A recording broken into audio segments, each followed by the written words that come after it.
Okay, so I have a confession to make. My relationship with beauty has been an immense struggle. Actually, I'm not sure it's a secret. I think a lot of us undergo this struggle. I can go out for lunch and then I'll hear a lot of comments on what I should be eating, must be eating, put on my face, not put on my face, that I can leave a meal very, very confused. And it does something really deep down inside until I stopped it all. And I said, okay, I want to know how to have a better relationship with my beauty. I want to walk into my bathroom and not see all these products staring at me that I actually don't really believe in or use. And that's why I reached out to Dr. Terry. Now, she offers a really fresh perspective on not science, but merging the science and the spiritual side of beauty. Now, let me reframe the word spiritual. It's not this woo out there, clean your chakra stuff out. That's not my vibe. But it's about having an understanding and knowing what works for you to go past those doubts and into building a healthy relationship with yourself, because we all change in different stages of our lives. I look forward to hearing what your version is after this conversation. Enjoy this week's episode. And by the way, you will need to make notes because Dr. Terry leaves a lot of tips and insights that you want to sit back and reflect on afterwards.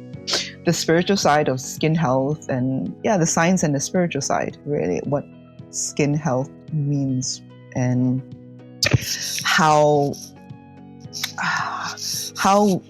what's the word? I'm trying to say it in a nice way, basically. Yeah, in a way, the practice of skin health is an ability to come back to self, really, without the fluff, without, almost coming back to the spiritual side of it, really, and I think it's, again, people are worried, or it's so easy to think of, okay, what products I need, what I need to do, and that's still doing. It's a lot of doing this rather than being, really, so I kind of want to talk more on that element, really, so it's a practice, really. I think that's very interesting that you're saying that, actually. Doing versus being with your skincare health. Yeah. What does that really mean? That for me, you have me baffled. I'll tell you why. Doing versus being. I grew up and my mom was a very big advocate of don't put stuff on your face. Oh, okay. So very minimal. Very minimal. Minimal, yes. If you don't wear makeup until you're 18, I've got a good checkbox, but she didn't allow us to wear that. Okay. Even facials and everything, we didn't do it until we were in our 18s. When it came to moisturizer, you want to guess what kind of moisturizer we had to use? What? Pond's? Did you use Pond's? Exactly. That's all we were allowed to use was Pond's. It was that's it. Until today, she swears by Pond's. She's like, that's the best product on the planet. Yeah. And then I go into college, and then I get friends, and they all of a sudden have I have just a bottle of Pond's in my room. And then there's next to my friends, and they're move over, and I need half of your shelf as well. Yeah. All these products. Yeah. And I'm just I had fear. I was fear of missing out. It's interesting. Yeah. It's weird, isn't it? It's kind of missing out and also envy, thinking, oh, am I not doing something that I should be doing? And especially you see, the girls or the women, I think in college, they're kind of, women already.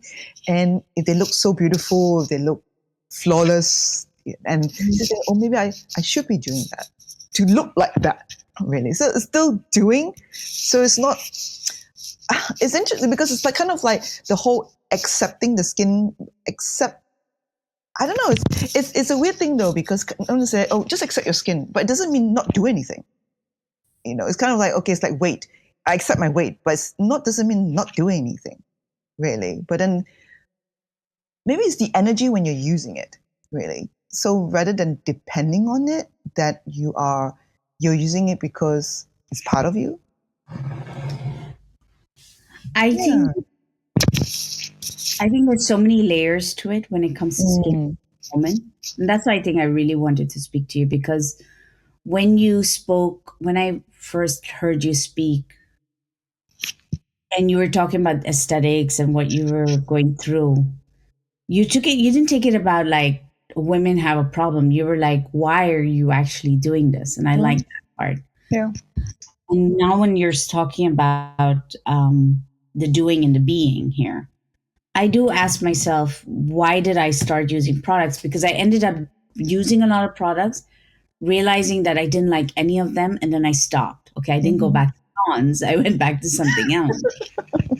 And then I went on to this whole spiritual binge also. But even in the spiritual or the holistic way of doing it, there's so many products now. Mhm. You don't know what is for you and what isn't for you. Yeah. You know.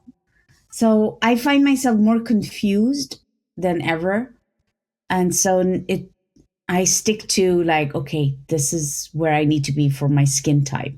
So break it down for me. I don't. What does being in wellness skincare? I like what you're saying. But let's use you for an example, like you're saying, really, because like beginning, okay, like you use minimum, and after that, we think that, oh, I need a lot of products to, I don't know, get rid of pigmentation, lines and wrinkles, redness, all that kind of stuff. And then you buy lots of like more medical grade products, let's say, for example, or very science based, strong ingredients, active ingredients. Go to the doctors, write a prescription, bang, bang, bang, very strong. And then you find it's too much, like, whoa, it's just too stimulated, it's overstimulated. Same thing, you're overstimulated, you need to like decompress, let go, just instead of doing.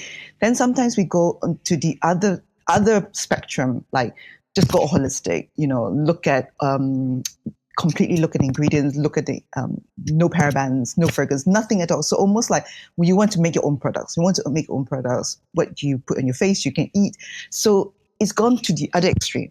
And then Mm, that also can be quite stressful because you're so worried of even touching a product on your skin.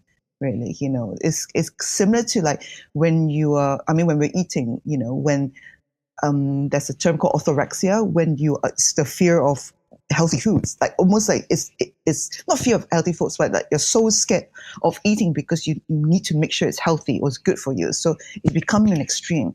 So I think the process of being with your skincare, you have actually come the other side in a way that you're bouncing back and forth, too yeah, strong or too holistic or too natural, and then you find what works for you, because either side of that spectrum, yeah. you are being told what to believe in, really. But then you stop trusting yourself, right? This is it really. But I think this is important. I think in any, it's not just skincare, anything really, whether it's our job or the food we eat, and the exercise we do, we will bounce from each side of the other because there are experts, there are signs, and to tell us, okay, what's good, what's not good for us, and then it's experimentation. It's experimentation. So, okay, that's maybe the two active ingredients. I for me, I went through a season. I love that. Or that's all I use. And then to a point, then it became too strong for me, too strong, and I just couldn't, not couldn't, but if I didn't take the, I don't know, 10 steps protocol, I would feel bad. I would feel bad at myself. So, oh, I'm missing out. I'm not doing good enough if I'm not completing it, basically, or if I didn't do the 10, that's why I broke out, or that's why my skin is like this, or that's why I look older than I am. So I always need to do. Then, if we go onto the other side, the flip side, doing all natural. And yes, natural, like I said, I loved it as well. And I love the smell. I love the I don't know, the feel of it. I love what it stands for. And again, you know, I know I like the science part as well. You can blend the both, really. You can blend. And so I've now found a happy medium where I sit, really. But I think, and everybody going through their journey of skincare, journey of finding what is self care for them look like, they will have to experiment, really. And sometimes, like you said, like fitness, self care, sometimes it feels like so much that you have to tick the box. Oh, I need to do my breathing. I need to meditate. I need to journal. I need to make Find sure. it. Yeah. Sorry, say that? I find it heavy. Yeah, it is heavy. Yeah, it is heavy because again, that is people telling you what you should be doing to feel well. So then you have to experiment with it, explore it, and see whether is this actually making me feel better. And if it's not, okay, then question why, and then question, okay, is there another layer that is missed? And maybe this is not for me. But why isn't it for me? I find that exploring that, digging deeper into the why we do things, why we do what we do, why do we purchase products, why some people have to buy lots of products, different products at different times. Oh, it's a sale. Let's buy this. Let's try this. Let's try this. So you never complete the routine or the product. Maybe is it because you don't trust the product, or you don't trust yourself to complete the routine? So that's a question that you ask yourself. I have a very interesting question. You said something super relevant. Like you go from one extreme, you go to another extreme, and we explore in between. Mm-hmm. And you don't finish the product. Mm-hmm. I cannot tell you how many times I've done that. So why? Why don't you finish the product? That's a good question. I don't believe in the product anymore. I'm like, it becomes either too much of a hassle if I have to put 4 products on my face. Mm-hmm. And it also does something, I think, deep down inside, like I'm not good enough. Is that possible? Yeah. If that's what you feel, definitely. I mean, why do people, I'm asking myself, okay, why do I quit these products? And I don't feel they work. And I spent a lot of money at that, and I would go, why did I buy it? Okay, yes. Some products, yeah, definitely may not work, and then you're just paying for the brand or paying for the smell, paying for the experience. And then you buy something else, and usually people buy, or this is what I've noticed anyway, whether friends or patients, they will buy when they notice their skin is not happy. So if their skin is happy, it's kind of boring. If you like, there's nothing to fix. Basically, there's nothing to, like your hands are like itchy. It's like, I need to fix something, but maybe your skin is just okay, happy, so why do you need to change products, really? So then you get I don't know, you get a ping, especially if you're on Instagram. There's a lot of pings, adverts, really.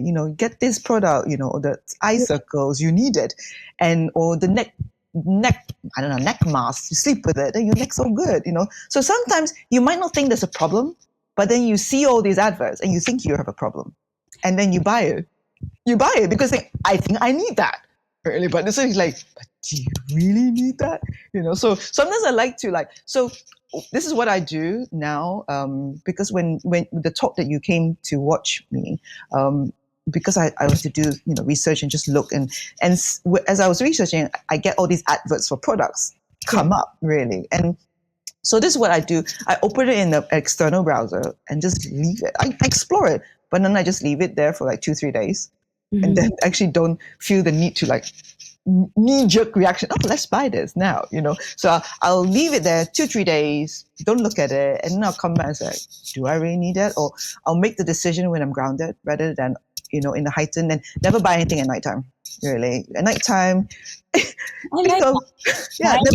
it when you're grounded. Buy it when you're grounded, buy it when you're feeling good, don't buy it when you are at nighttime, when you're tired, when you're stressed, and you just feel that you need to distract yourself, you feel that you need to find something to, like say, find something to fix, really, because whether you're not happy with your job, your relationship, or something that's why I don't believe in getting those big magnifying glasses to look in your face and start squeezing everything out. It's very tempting. It's really nice. But then it's like, you will start looking for every flaw you have.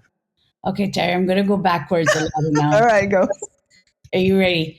First, I think everyone needs to know why you actually got into beauty, because you have a story to share.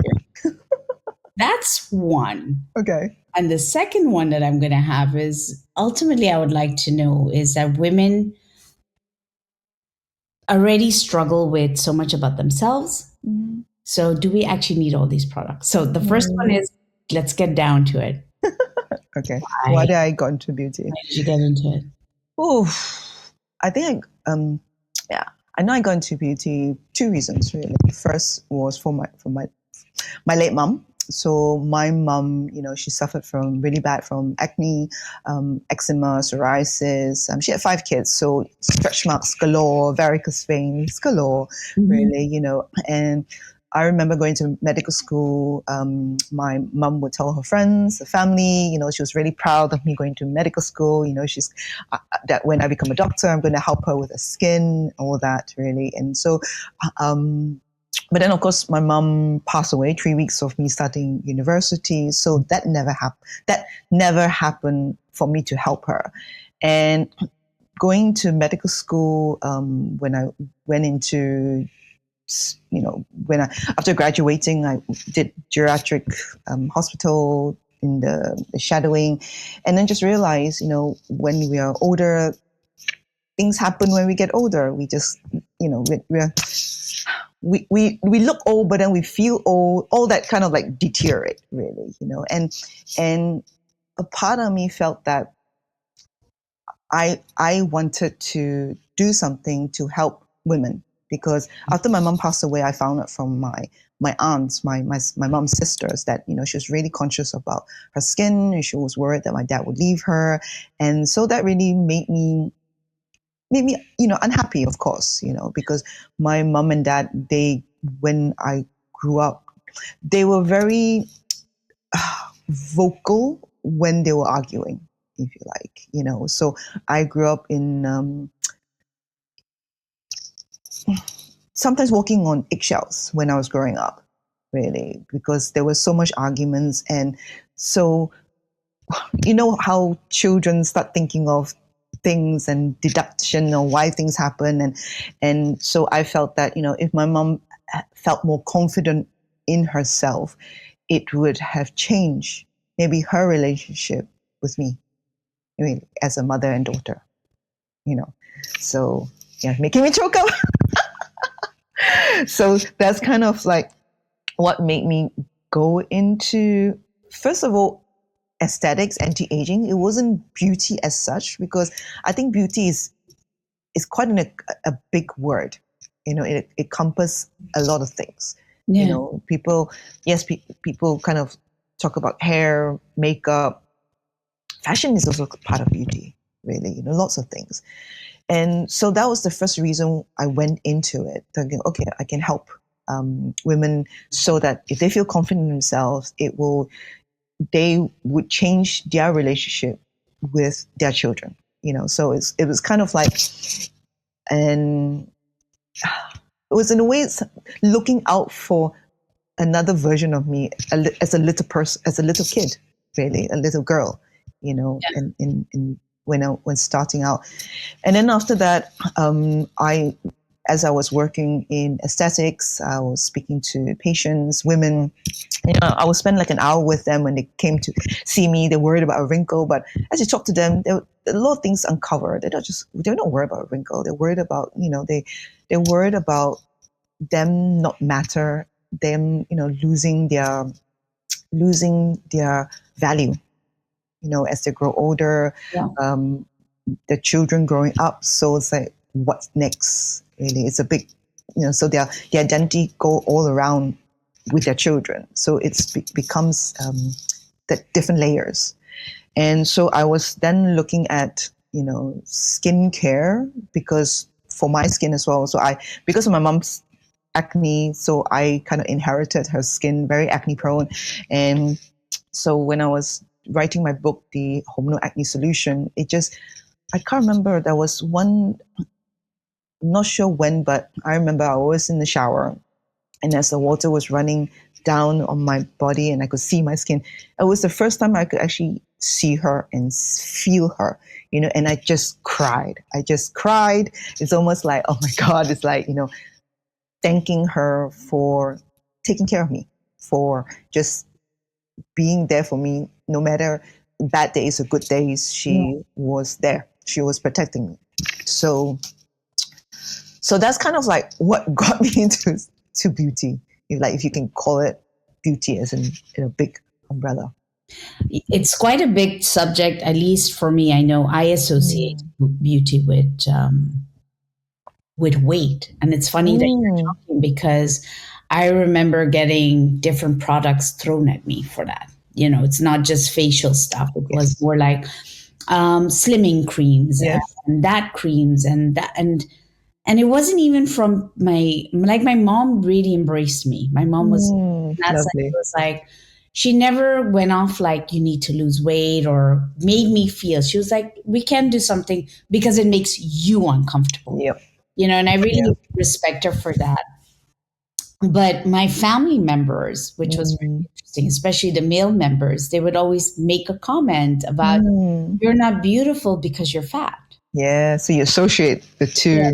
That, and then at the same time, it was like, but you would be even more beautiful when you lose weight because you're white skinned. It was like so much revolved around growing up, in that sense that your beauty is so tied in to how your life is going to look. Yes. Based on that. Absolutely. And I think we talk about it, but we don't talk about it in this uncomfortable way. Yeah, because it's like really like part of our upbringing, and all those little small remarks, which now we think of it, it's nothing. But for a child, it's huge, So I think when I was growing up as well, I mean, I love the sun, and I used to swim a lot. So I was very dark. If you look at all my old pictures, people always think of because Malaysia, it's a Muslim country. So people always question, so am I Malay? Because I was so like chocolate, like really dark chocolate, because I just love the sun. And so again, you got all those whitening treatments, whitening clinics, huge in Asia. So I think when 12, 13 years old, I was a chubby kid, and my aunts would used to poke on my tummy and say, you're putting on weight. And, I mean, you're a kid. You're a kid. You're meant to have chubbiness around you. That's normal, And so, like 12 and 13, I had I had a mild eating disorder, really, bulimia, and I was taking slimming tablets, slimming teas, and going to bed. We crumple up in pain because you were hungry. You have laxative because you're trying to purge out the fat, all that kind of stuff. But that also affects your skin. It affects it, absolutely. It affects your skin. You see, so we think what we do is one thing, but then later on, as we're studying more the relationship between our skin, our gut, and our brain, each of them, they all interlink, really. So all that, it would have caused me to have nutrient deficiency, so that would affect the skin, and so it's a one whole cycle. So I think it's the beauty thing is that people always think like, okay, how you look, because like you said, you equate fairness, healthy skin is you're healthy. If you got blemished skin or uneven skin or looking older, you're not healthy. So again, it's the equation, what you think is beautiful and what you think that means, really. So you know how I've been about my subtitles about menopause period. Yes. You laugh, and I'm like, all right, this is what has been happening. I remember the moment I woke up and my knees started to ache. And then I go down the menopause research. And now when people say, oh, it's just coming out, I think there's so much information out there that I'm also getting lost in it, because there's like, you got to take for collagen. Yes. You got to take vitamin B12. You got to take magnesium. You got to take this. Everything is being thrown at you. And then I'm wondering, and sometimes I'm like, does this actually work? Then you go to the creams, right? Then there's like creams for mature skin and creams for this and creams for that. And I feel like all of a sudden, my little island head of mine, who loves just ponds and I don't have time for all of that. Yep. So for me, you're telling that for me is the doing that you're talking about. Yes. So how do I go to just being all this noise? I love it. It is. I know. So because that, like you say, that's a very surface area in terms of okay, let's you have a problem, let's plaster it with some supplements, some prescriptions, some skincare. You're looking at the surface, really. So we need to deeper down and find out. Number one, say, first of all, are you eating enough? First of all, just general, are you eating enough? Are you eating enough nutrition, nutrient dense food? Are you eating enough protein? Are you absorbing it? So talk about that first before you even think about supplements. Yeah, but Because Terry, even that, it's like you have to take chia seeds, then you have to take two bananas or one banana. You got to take this. And I'm like, oh my God. I know In the morning, I'm like, I'm stressed out by my about list of yes, things. and that's not good. That's So not tell good. me, island life, how do I take Island life, I love it. I love the it's my island life. island, it's my I island. love the island. Okay, think about island life. Okay, island life, right? It's like you wake up with the sun. Yeah, there's Mhm. no alarm clock, so you're not rushed. Okay, there is space around you. You're walking on the sand. It's grounded. There's a lot of leaves, a lot of fresh oxygen, forest medicine, and it's just your cortisol is very low because everything's just very slow paced. Island living is kind of like everything's fresh food you're eating, and you're moving and you're exercising, but not it's not like force because you're walking everywhere or you're cycling or maybe you need to, Yeah. I don't know, chop wood, catch fish, all that kinds. Those are movement. Those is you're using your body, and it's a lot of again almost like yeah, just being you're living. Really, those people, you probably eat oysters. Oysters is very nutrient dense. No, we do. Oysters, Okay. sardines, seafood. Those are really nutrient. Those are really high in protein. Okay, so all that. So you don't really. So people say, oh, you need flax seeds, you need chia seed. Number one, maybe they're not walking enough. Okay, or they're not getting enough fiber, so they're not actually opening their bowels enough. So for those, they may need that as an additional thing. So again, kind of like looking at what is your lifestyle, number one, and what what what led you to the lifestyle you have now, really. Okay. So what led you to the lifestyle now? Well, mine would be terrible, but all right. I mean, I ate everything I wanted to. Okay. Okay. Oh, that's a good question, though. Everything from all your yesterdays add up to today, in other words. Yeah. So, what if you have a lot of regrets from yesterday? How do you change that? Do you then get onto these chia seeds, flax seeds, egg seeds? Okay. So regret is I guess regret, guilt is a natural human.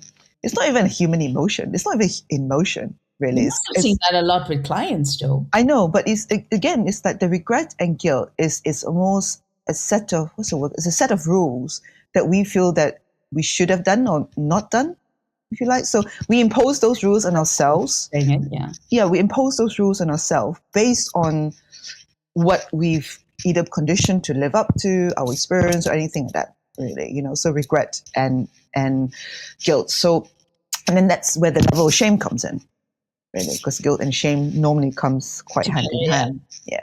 So we can't change the past, as we know. So I think it's good to look at the past for clues.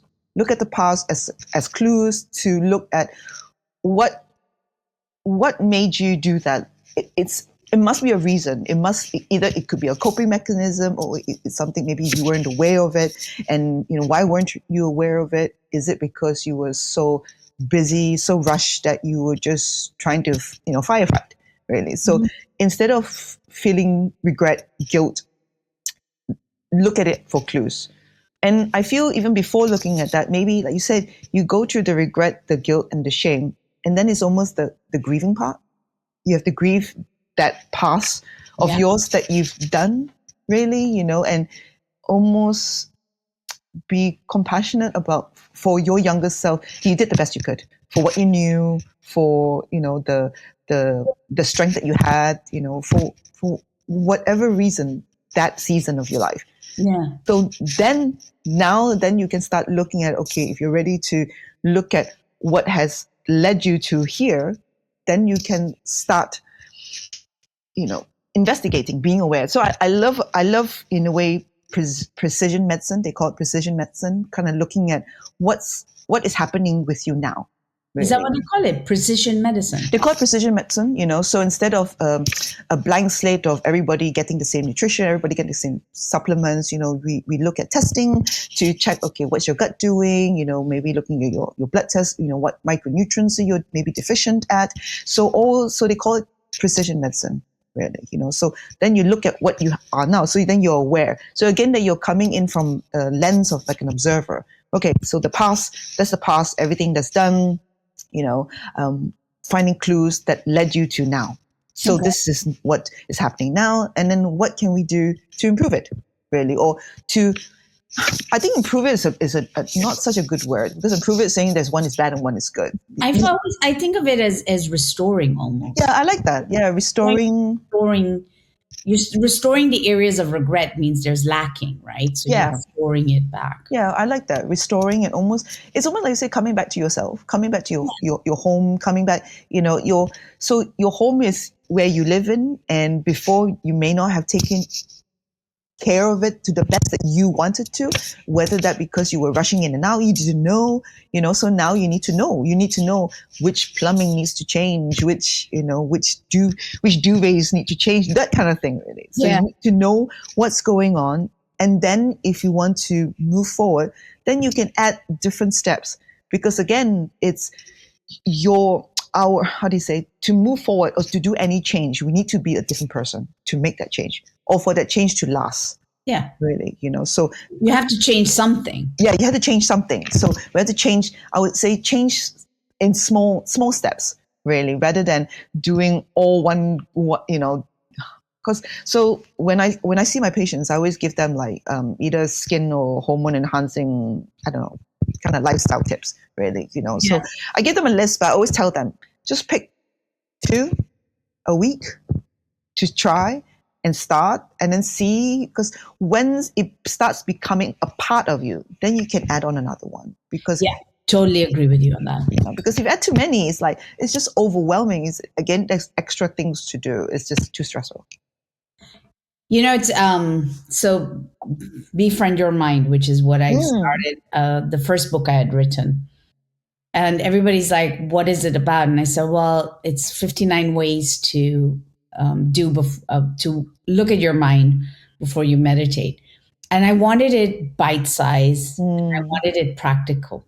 So when I listen to what you're saying, I'm like, oh my gosh, she's befriending the minds of people on hormones and skincare. Yes. It's exactly that. You are telling them, don't do this big list. Because I felt overwhelmed. I feel very overwhelmed when somebody tells me, you need to journal, you need to meditate, you need to do this. And I'm like, whoa, this is just not.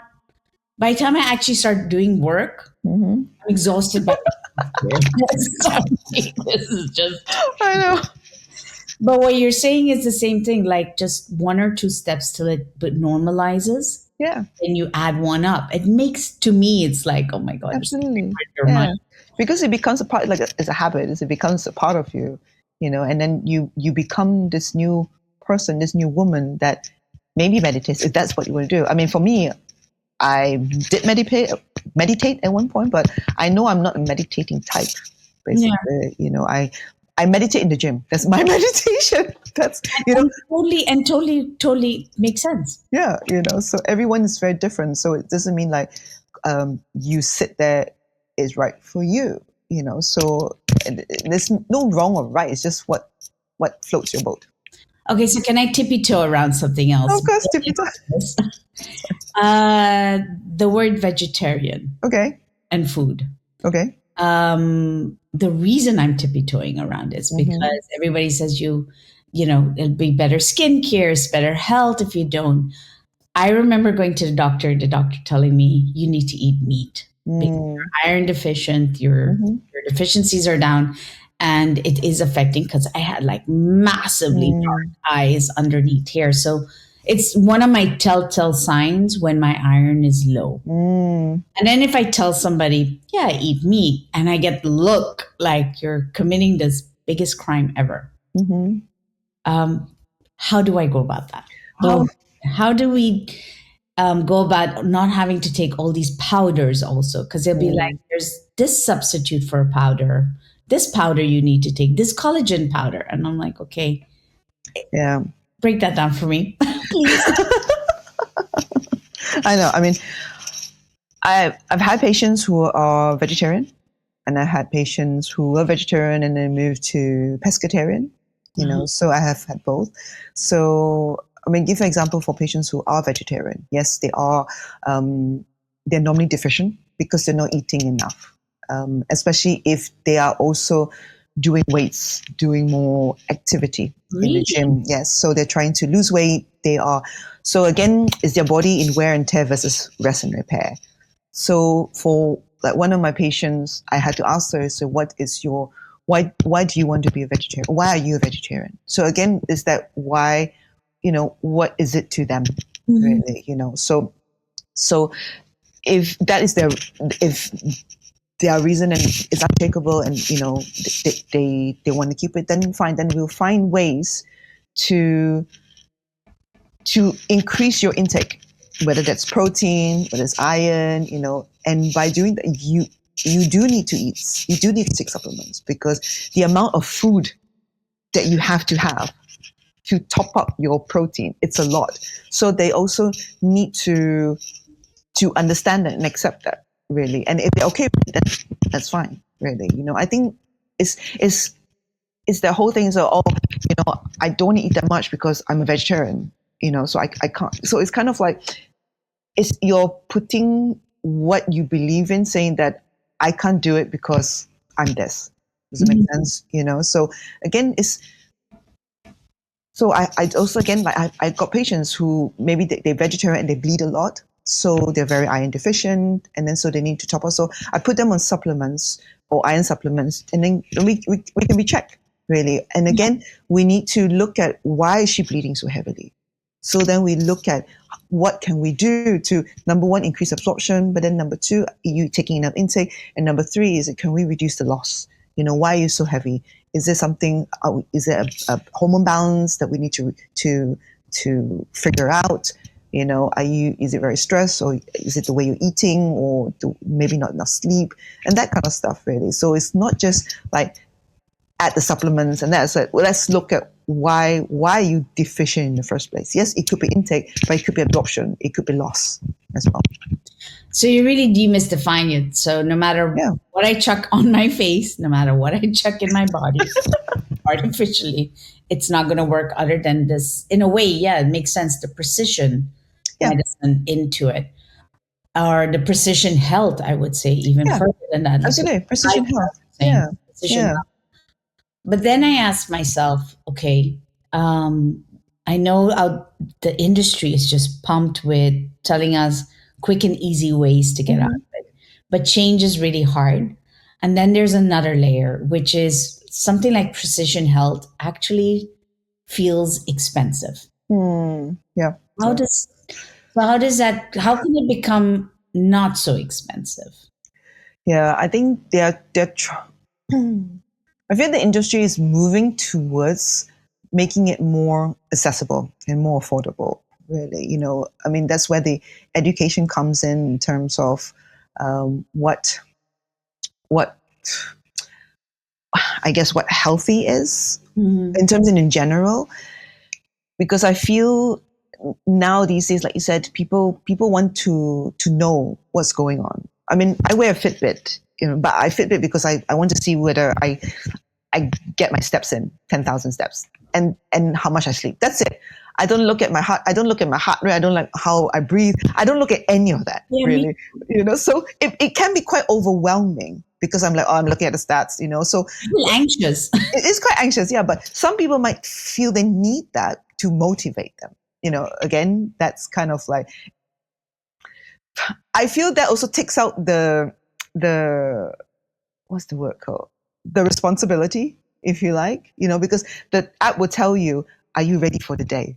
Ready? Are you how whether combining your sleep, combining your energy, your oxygen, to saying that how ready you are for the day. So again, it's kind of like, you don't need an app to tell you that. You kind of know. But then again, because we have given our It's almost like you're. human. I think for me, the word that comes to my mind is trust. You take away my trust with myself, and I've now placed it into this little machine. Yeah, Um, absolutely. but I do have a gripe with it. I'm glad I'm not there yet because Apple, for example, doesn't do very good tracking with the menopause. No, I'm okay. I'm not flagging them. I'm like, you just keep doing you. I'll keep trusting me. that's true. But yeah, I think the word. I know you said the word responsibility, No, I think it's trust. But then but again, but there's something to be said of the word responsibility yeah, too. because it's responsibility is the ability to respond, but it's kind of taking your responsibility of yourself. Yeah, Yeah, really responsible of your emotions, responsible of like when you sleep, because we're adults. We're adults, really. For a kid, it's very different, but when we become adults, then we need to take responsibility of our actions, of our decisions, whether there's right or wrong decisions. Again, we have to take responsibility and then figure out like if it's the wrong decision, what led us to make that wrong decision. so you do need to look at your past for whatever you want to do Yeah, to change forward. absolutely. And again, that is not easy to do, as you said. Well, no, because I keep going back to this how we started. You're like it's Mm. about being Mm, rather than doing, and I feel right now it sounds like it's almost always just doing to do. correct. So Yeah. it takes it once you take away responsibility, you take away the trust with yourself. You now just switch off and you start doing. Yeah, you You become know? you're automated. You're becoming, Yeah, you're automated in yeah. in yourself. Do you find that you get a lot of I'm tempted to ask you which is the most bizarre case, but I'm not allowed to. So I'm holding off on that one. What is it? Because that's a typical question you ask in an interview, like, what's the most bizarre case you ever heard? But no, Oh, I see. I actually want to ask you what's the most recent patterns you see, especially if it's related with social media. Is there a pattern that you get? You mean the pattern of what I see on social media in terms of Like beauty? people are so influenced by what social media is out there that they Mhm. come to you asking for changes Mm. because of what they Oh said. yeah, yeah. I mean, they do. Yeah, so they will ask me what I think about maybe this supplement or this treatment because they've seen it around. With treatments, I'm always mindful, saying that okay, look at how old this person is first. In terms of if she looks very young and she's having all these anti-aging treatments that she needed in the first place, Mhm. she looks really good already. So she looks just like it's not a true representation. Again, supplements. Again, I'm always wary because it's saying that you just don't you can't look at they say the improvement, but you don't know the persons that having the improvement, what their sleep is like, what their gut is like. Maybe they already got all that sorted. And then they added this, maybe it's got better, or maybe they're nothing, and then add this and it just got better even, just the tipping point because it's better than nothing, Yeah. really. So I'm very conscious about all this quick fix gimmick stuff. And what do you think about the AI now stepping into the beauty phase? It's scary. Yeah, it's scary because then you're creating another level of a ceiling which is almost impossible to reach. Such as? Looking so perfect, really looking so perfect. Not just the face but also the body as well. You don't know whether the influences are AI generated. You don't know. If they say it is, then yeah. I'm very curious about the word perfect and AI and filters because I know the recent conversations like AI is going to be part of our lives. Mhm. Get used to it. And then I go, okay, but if we have such an unhealthy relationship with ourselves, Mm, and now we're giving responsibility over to yeah. a machine like AI, and for a woman, her way of seeing life of beauty has always been defined through the lens of a masculine Yeah. person. Check it. Yeah. So when I see these filters, I'm like, that's a version of perfect by whom? By Hmm. which gender? Yeah.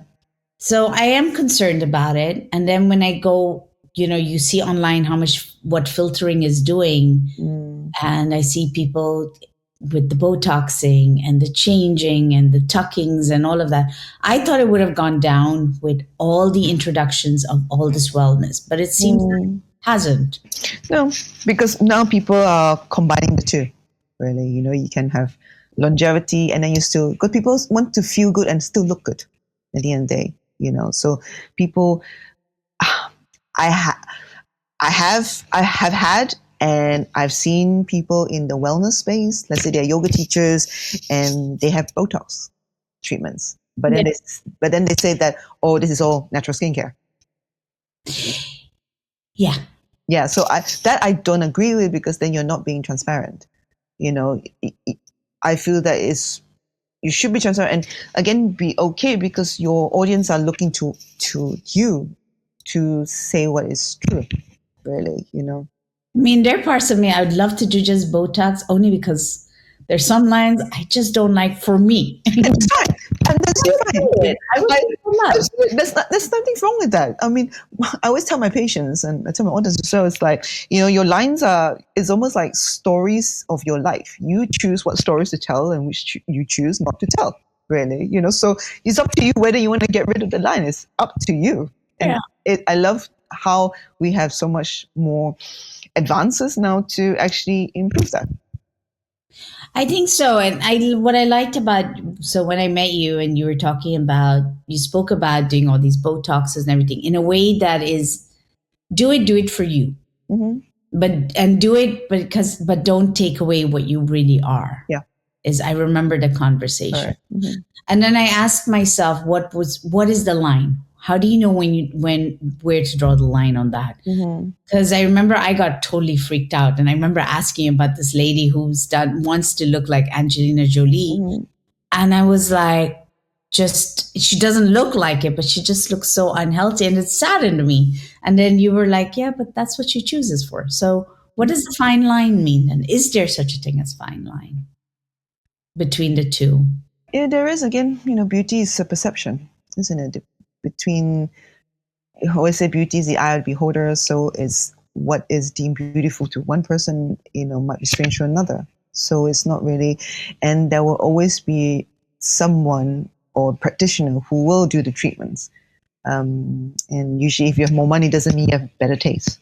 Again, basically, So I think that's where the responsibility of the practitioner comes in so important, because when they build a relationship with a patient, then they need to, you do tell the patient that, okay, that's enough. I don't think you need any more, because, I mean, some patients do have problems called body dysmorphic disorders, that the perception is out of proportion of what they actually see. So there are problems, and that's a psychological problem. Did you ever have those moments where you had to say no? Oh yeah, I've had patients who say no before. I just felt that I couldn't deliver what they were looking for, and unfortunately, they will always find somebody who will do the treatment still. Yeah, that part I get. Yeah. So what is it that, if I had to walk away, right? I'd say, okay, or the audience had to walk away, and they were like me with not wanting to put 2 hours into the self-care. What are the go-tos that you would say, if you can have like a 5 principle, what would your 5 principles be? God, I mean, maybe 5 is a lot, but 3. Yeah, I would, I think the 3 I would say: eat well, rest well, love well. So, definitely eat enough nutrient-dense food at the right time, balancing your sugar so that you're reducing inflammation. That all really helps your skin, your health. Eating well, rest well is very important. Never underestimate sleep. It's so important. If you got bad sleep, your whole day is crummy. You're not going to make as good a decision for yourself as you would if you could not sleep, really, and not just sleeping, but making sure you're resting throughout the day as well. That's important. And loving well is not a romantic love, but it's a more of a loving what you do, your life, your I don't know, loving yourself. Yes, I think that takes time. Loving yourself takes time. Yeah. It just takes time, because I think the first thing to do is maybe start liking yourself first. You're learning to like yourself, because I think it's a bit extreme saying I want to love myself, but it's extreme if you've never loved yourself. I went to the word when I was really down in the dumps. I remember the word that pulled me through was learning to appreciate myself. Yeah, I I like couldn't that. deal with grateful. It was just too much of a cliche. Mm-hmm. And loving was a little bit too romantically for me. Yes, yeah, And appreciation was allowing myself the permission to acknowledge the I like things that. that I did achieve in life. Yeah, So I went to appreciation. I like that. And that while you were saying something, it hit me. We spoke about it from a woman's perspective. I've never asked you about a man's perspective on beauty. Is there such a thing?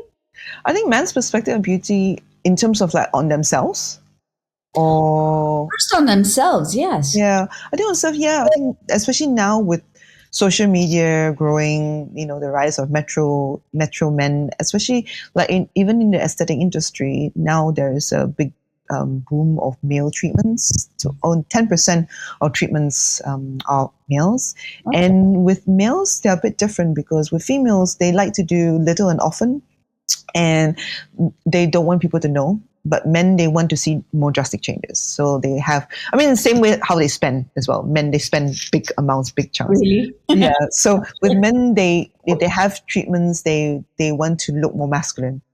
That's what they want to look more, get more chiseled chin, more stronger, sharper jawlines, making maybe look less tired, but also because like the workforce, maybe the older generation, they are competing with the younger generation. So they need to look more rested.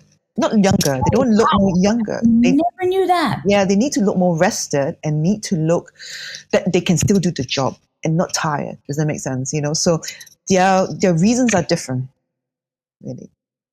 But that means so it still comes back to how much your professional life has an influence on the way It you is. look for both men. Yeah, true. That's true, because I do have also, women in their late 40s, 50s, and them being let go after being in the company for so long, and then they have to get back into the job market, and they need to compete with younger people. So they need to look, I mean, they tell me the words presentable, they need to look like they are healthy, young.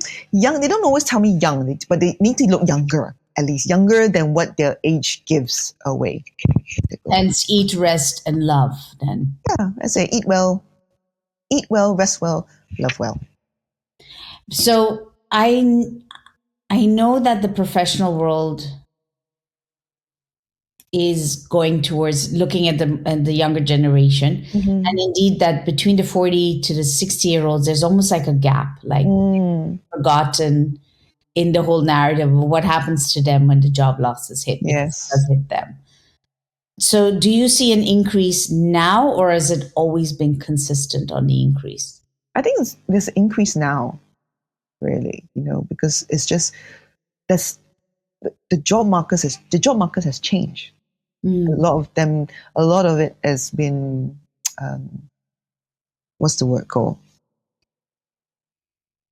Moved to different countries. Again, maybe AI given a job. So there's a lot more people are fighting for jobs, really. So it's all changing now. But it's sad how much the looks still matter for that. It is still, Confused.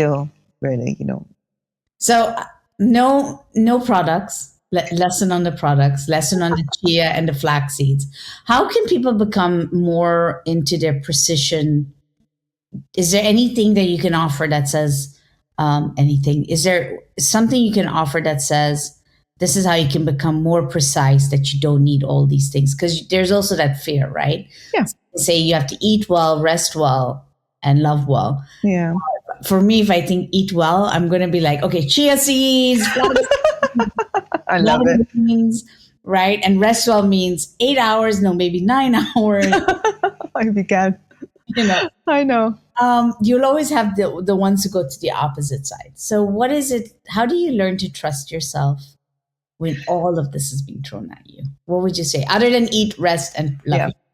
I think a good thing to do is tracking, because I always find numbers don't lie.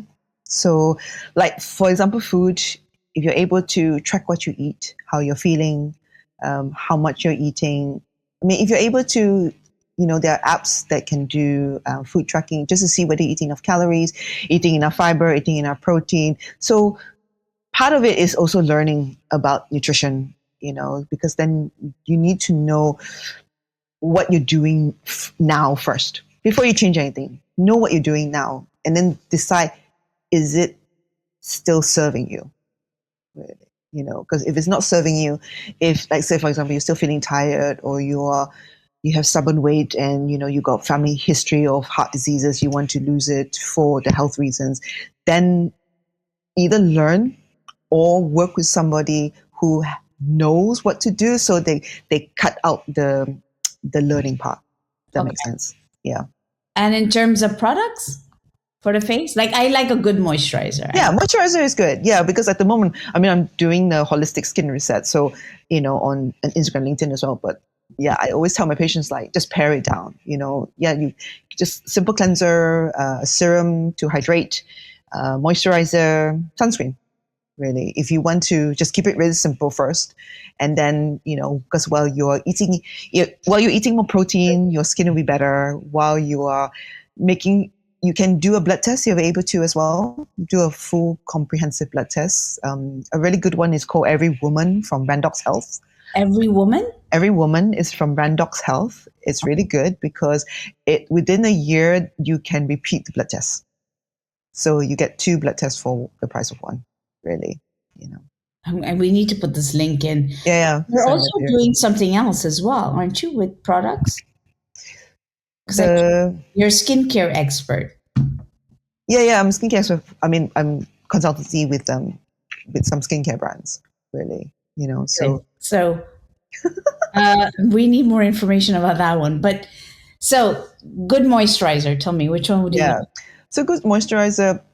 I would like to say, if you got more mature skin, your skin's very dry, very dehydrated, or you live in a place with central heating or even air conditioning, so that's going to dry out your skin. Really? So, yeah, air conditioning dry your skin a lot, and central Right heating. there. I love Yeah, very dry, very dry, So all those, so the cleanser you use is better to have a very gentle, creamy cleanser rather than a exfoliating, foaming cleanser, 'cause all that would dry out your skin. And then you can use the hyaluronic acid as a serum to add on, and then the moisturizer. So the moisturizer depends on whether you like a light or a thicker version.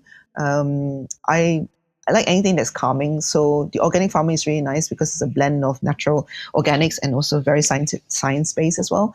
QV skincare is also really nice. It's really good for sensitive skin. Then after that, at nighttime, if you want, you can use rosehip oil. That's really nice. rose. Rosehip Rosehip oil. Rosehip oil is very high in vitamin C and vitamin A. Oh So my God, you vitamin. just got a ticket in my mom's box. She'll love you for that. I know. I love rosehip. I use rosehip oil. So I use it as after my moisturizer, so to seal everything in. Oh, I never knew that. Yeah. So because people always go to retinol, right? Retinol is vitamin A. So rosehip oil is vitamin A. So are you going to have a list for us soon? Yeah, Oh, yeah. I'll send you a list. really love to I'll have send that. you a list. I'll send You you a make list. me smile because I'm laughing. I'm like, oh my God, I'm going to tell Terry about my whole, skincare plan. It's fine. And I I'm very do not simple. judge. Well, I like it because you told me you helped me you help me understand like exfoliation. Some people tell you to exfoliate and everything. You told me, no, it's not good because it does indeed. It dries out the body. And I noticed a big change when you hit into your 40s and 50s. Mhm. That oiliness that you had in 30s and 20s is just not there. No. And I'm like only at the beginning stage of it. Mm-hmm. And I also, one thing I find talking to you tapped into is, how do you understand your belief system? Does culture play a big role in that? Big, huge, and definitely. I think as we are growing up, that belief system will be tested, and I think if there's any inclination of like questioning whether any time that we're questioning or we're doubtful or there's resistance, any of that feeling, then it's almost like I would question it. I would even go deeper. It's like, why am I feeling this way? Is it from something from my childhood, or whose belief is it? Because again, we don't even know whether that's our belief, or maybe somebody's that's imposed it on us. So I think it's good to, I mean, if we're able to do it on our own, then it's great. If we journal, that really helps. Almost like you journal like you're talking to yourself. Like one is like talking, I think this is it. And then almost tapping into like a wiser part of you, say, is this really my belief? Where is it coming from? So one is coming from the observer and the other one is like what you're feeling now. And so I think it's exploring. Yeah, I think growing up or growing older, I think it's great. This perimenopause time, it's really great. I know it's scary. Love it. I know it's scary as hell. Number one, I think it's scary because people have to face themselves. We have to face ourselves. We have to face ourselves and all the things that no longer serves us. It will come to the surface for us to look at it, and then we can suppress it. That's fine. We can suppress it all we want, but it will still come knocking at your door. Really. Like I said, I like the fact when the estrogen started going down, so did the filter from my mouth started going down. I'm like, my face will be like, yeah, no, this is not what I'm doing now.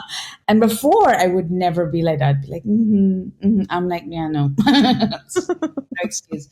But I agree with you. When you hit into perimenopause and menopause, there is a shift that happens. I'm finding I'm around a lot of conversations where women in their 37, 38 are almost stressing about it now that they're in perimenopause. But I never stressed about it as much, probably because my mom never really spoke about it. Is there a way, I guess, that this doesn't need to be stressful about the perimenopause? Is there something you can do? Because I see people actually increasing their intake of buying all these products because you're anxious about the perimenopause. Is there any advice you can offer them?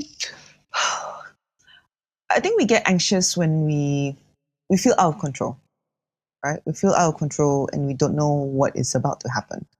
So I think first is educate yourself on what could happen. Okay, what could happen doesn't mean that it will happen, but what could happen. So what could happen, then then think about what you are doing now. Will it still support you in that new season going through perimenopause? And then you can decide or work with somebody to help you to prepare yourself for the change, because you can move through the change. I feel everybody will move through the change with some hiccups, it will do.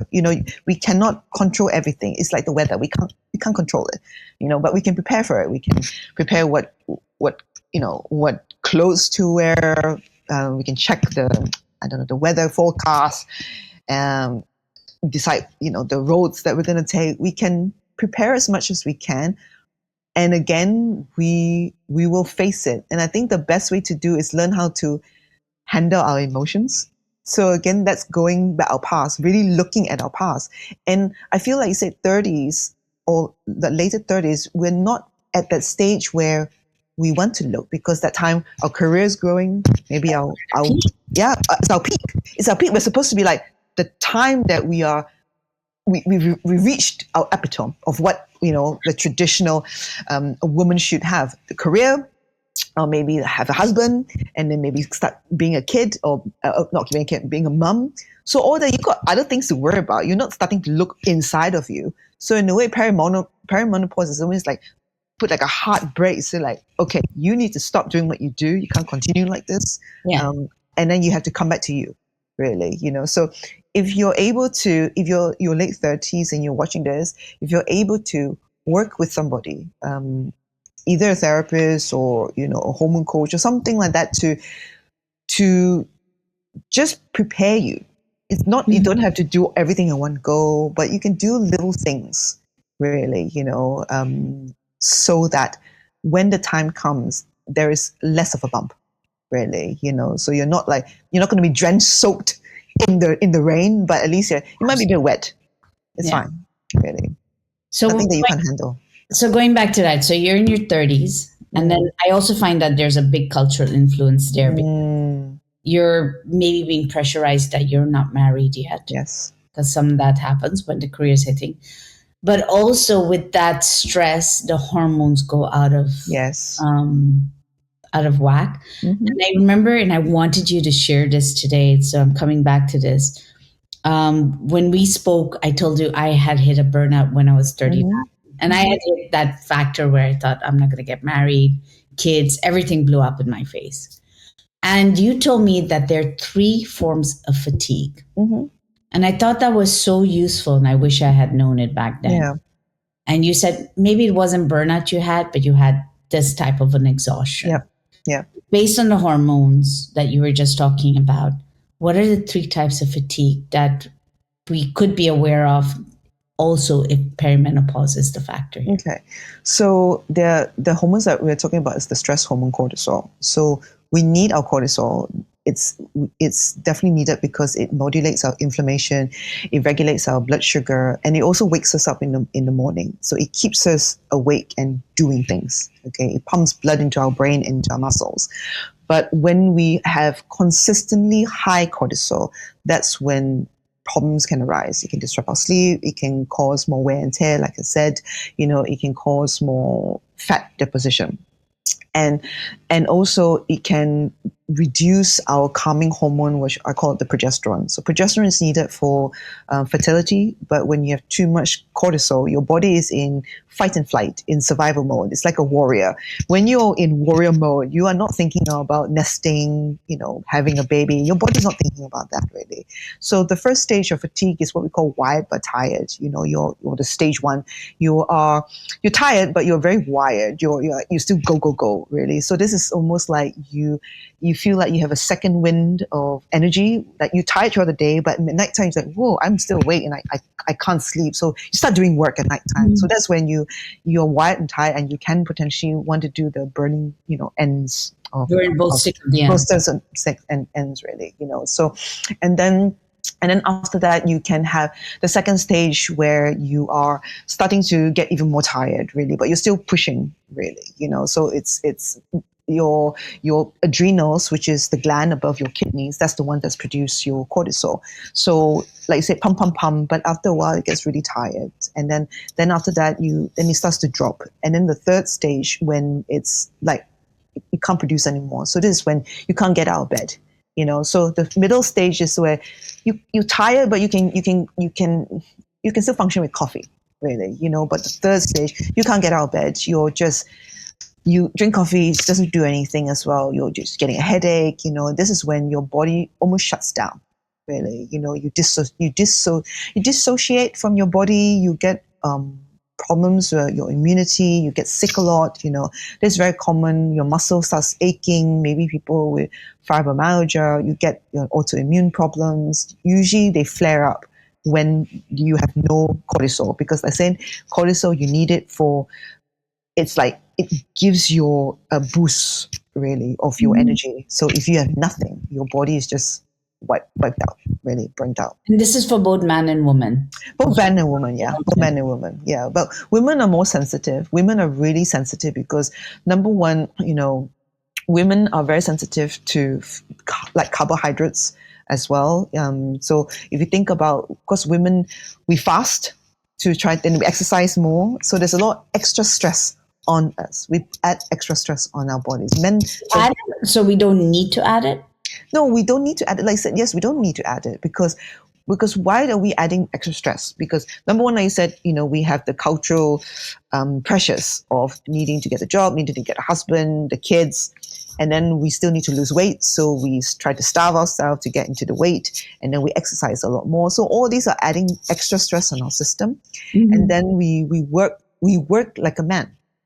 And as we know, men and women work very differently. And depending on the time of the month, we will respond differently to the types of tasks that we do as well, really, depending on our hormones. Our skin changes throughout the month as well. Did you know that? Our skin changes throughout the month? Yeah, if you're cycling, your skin changes throughout the month because your hormones changes. Well, I'm glad somebody's mentioning because I thought it was just between my ears. Really to think about it. I have one question. You said, okay, so you get to those 3 levels. Mhm. I heard recently, well, let me start with this one. Is it possible to reverse a burnout? Oh, okay. No, it's possible. It just takes a long time. Takes a long time, basically. Yeah, it takes a very, very long. Yeah, sometimes it can take a year or so, really, because your body just shuts down, really. So it's almost teaching your body to function again. Emotional numbness, Mm, weight gain, yeah. being in your 50s or 60s, right? Mm-hmm. Family maybe is traumatized, they're going through a lot family wise. Mm. It looks like a burnout. On average, if a burnout recovery, does it take longer if you're in your 50s, 60s than if you were, let's say, in your 30s or 20s? Or Yes, definitely. Yeah, when you're older, you're just less reserves when you're older. So when you're older, you have less reserves. So you need you need to really do an overhaul of your lifestyle and what you do, really. Because your apart from cortisol, your estrogen is also anti-inflammatory. So when oh, you it do, is an anti-inflammatory. it's anti-inflammatory as well. So when we don't have our estrogen, that's going to affect it as well. So then that comes on to HRT. Must everybody take HRT? I think it's HRT is one of those things that the science shows nothing else will replace hormones except HRT. Yeah, you can take all the supplements, you can take all the herbs. It will support the symptoms, but it will never replace your hormones. Okay, so it will never increase it. So estrogen, let's not talk HRT. So estrogen has been research show it will prevent heart disease, it will prevent dementia, it will prevent osteoporosis. Now, all that your lifestyle also will contribute that, can also prevent that. Okay. It's just that adding estrogen onto it will add an extra layer of protection. So it's just protection. It doesn't mean it will. It's preventive or Prevention and protection, really. Again, depending on when you take it. Because if you take it much later in your life, then your window of prevention might be less than somebody who takes it earlier. do you think it's a must? Because there's a very, it's like a controversy still, no matter what. Yeah. Must is a strong word, and medicine it's not black and white. It's never a must, really. We always we always weigh the benefit to the risk, really. Majority of women will benefit from it because of the research shows, but again, we need to weigh out the the risk and benefits to it. So would someone who's had a burnout, would they be able to recover quicker with the HRT or not? That's a good question. I don't think there's any. I doubt there's any research on it, really. I feel it would definitely help. I've had patients who were close to, like, they felt like burnout, Yeah. really. They really felt like burnout, and they couldn't get out. They couldn't walk. It hurts everywhere. And then once we worked together, and then plus HRT, then they were able to sleep better. They were able to move, then exercise. So their trajectory of recovery was better. But again, it's because their sleep was improved. So it helped with the recovery. But if your sleep is disrupted, it's going to be very difficult to recover. So I feel the HRT will help recovery from burnout, but it's not a direct improvement. It supports other elements, which then contributes to the whole recovery. So it goes back to this beingness that you're saying. So no matter, nutrition can be one part of it, crucial part of it. Resting, relaxing is a crucial part of it. Hormones, yeah. And one of it is learning to really love yourself or appreciate yourself. To me, it sounds like you have to understand how to trust yourself. And like you said, trust and responsibility. Those are the two keys Yeah. that keep coming back into this conversation that I Yeah. feel. I learned a lot, but now I also Yeah. just broke my like happy zone because I thought I was taking hummus for the right reason because I was told hummus is really good No, to. hummus is good. Hummus is very good. I feel like I said, it's interesting because like I say, when we're going through perimenopause, menopause, naturally we will put on weight because in the olden days they didn't have HRT, right? In the olden days, but so naturally women will put on weight because fat cells produce Yeah. estrogen. Fat cells produce estrogen, so our body is trying to compensate what we are losing, okay, by creating that fat. But then, so I mean, I have patients as well when they go on HRT, they say, "Oh, I feel I'm putting on weight. I'm retaining water." But I always have to remind them, it's like, you're not. You are so used to being shriveled like a raisin. But then you add estrogen, you're just plumping up your fat cells is juicing up like you're putting raisin in the water and it plumps like a grape. Really, you're just your breast is going to feel fuller just because you're plumping up as how you were before. Not you're not You made me gaining really fat. excited. I'm already plump as it is. We're shriveling in my plump. So it is okay. But estrogen, is it a must? I mean, I have like, I'm like on the fence with HRT, right? It's like a love hate. I don't know if you must see people like me in Oh the yeah, room, people like I me. do. I do. And Yes. they go, HRT, do I have to take it? For me, it's like, do I have to stay on this for life? Mm, Is there alternatives to this or? not at the moment at least. But Yeah. even if you're being in your, let's say you eat healthy, you relax enough, because I do relax a lot, and you eat enough, you relax enough, you are also in appreciation enough. Hmm. Would you still need HRT? For me, I mean, personally, I would. Personally, Yeah. for me, because it helps me, because I'm just restoring what I had before, really. So again, hormones, I think probably the fourth element, because we say the eat, the rest, the love part. So the fourth element will be the hormones, because hormones, it makes the world go round. It Oh, affects, yeah. I'm not saying no to that. yeah. So hormones, if we can do everything we can to balance and optimize it, Yeah. I would definitely recommend to. And again, this is a balance. It's a balancing act. It's an equilibrium thing, really. So I feel like if you can take all the supplements you want, but you will not give you maybe the sleep you would if you HRT for it, if it's disrupted by the hormones. But I think they should make HRT like a must and not pay so much for it. It should be like part of life. Well, I think they're trying. No, I wouldn't say trying to, but there are scopes of medicine or practitioners that they do. We advocate for it because it's healthy. It's towards longevity with HRT. But again, it's weighing between some people may not be suitable. So you have to weigh out the How pros it and works. cons. Yeah, pros and cons. So all my patients, that's why I always say, get your blood test. If you can, get an ultrasound scan, smear test. So again, that's kind of taking care of yourself Yeah. because you are finding out what's going on with yourself and not putting your head in the sand. Well, the conclusion I'm coming from this conversation is rather than making more products for my face, Mm-hmm.